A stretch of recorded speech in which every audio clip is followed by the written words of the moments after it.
Welcome to Magic Arcanum. I'm Ryan Gomez. Behind the scenes is Nicole Burdick, and we're so glad you're here because it's story time. We've got Murders at Karlov Manor out now, and I love looking through all of the new cards and trying to figure out how best to use them in a deck. But I gotta say, this set has an awful lot of complexity to it, which really got me thinking about how much Magic has changed over the last 30 years. And I know the complexity is what makes it interesting. I know that. The way each new card interacts with the, 25,000 that we have in the game's history, that's awesome. Okay? I'm not saying it's not.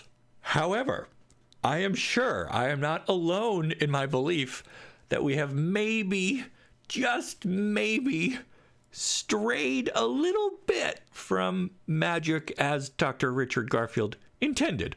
So let me ask you this. How much extra stuff does your favorite deck need?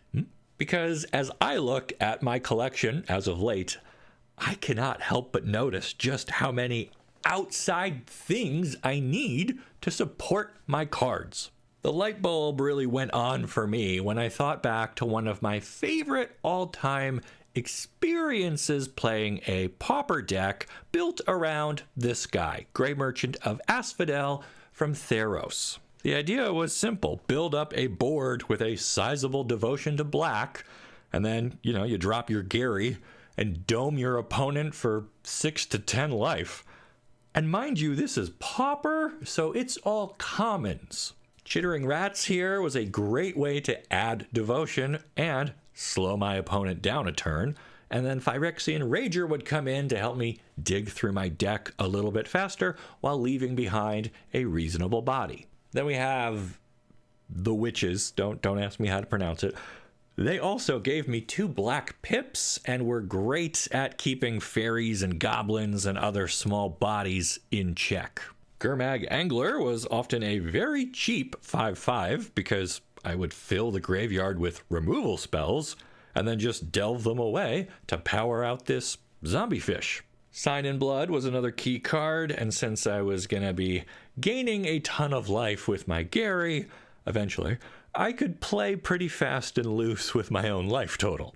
Anyway, this deck ran like a dream. I had good card velocity, strong threats, and the ability to interact with just about anything my opponent tried to do, either by killing their creatures or sideboarding into a discard package. It was great. And so while I was reminiscing about this deck, I realized something interesting. This mono black pauper deck creates no tokens and uses no +1/+1 counters. It also has no way to search itself, and therefore I never had to shuffle the deck after the game began.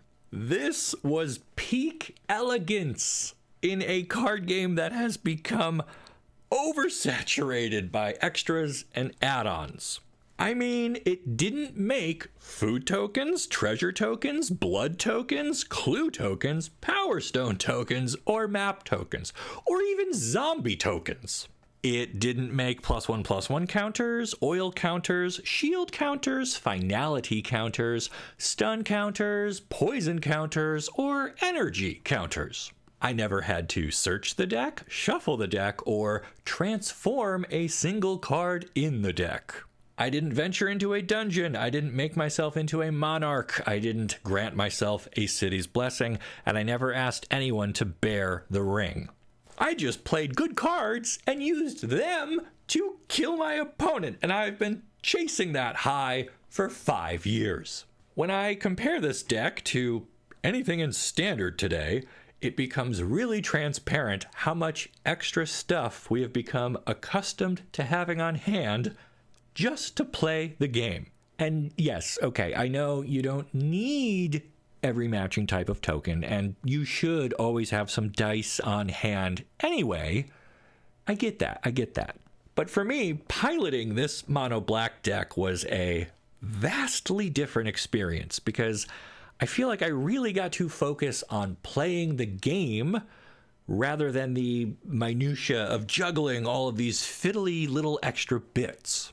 I was so captivated by how minimalistic this pauper deck was. So that's what inspired me to ask you the question. How much extra stuff does your favorite deck need? And I guess part 2 is, how do you feel about that? Let me know down in the comments, and while you're there, check out my link for TCG Home, the sponsor of this video. The only thing worse than needing a ton of extra stuff to play with your cards is just losing track of your cards, which is where TCG Home comes in. It's a free web-based application that monitors your collection's value and keeps it nice and tidy with customizable tags. TCG Home is still in beta, but they are adding new features all the time. And like I said, signing up is free. Just use my link down below so they know I sent you. I really appreciate it. Then make sure you like this video and subscribe to the channel so you don't miss the great stories you'll only find here on Magic Arcanum. We'll see ya.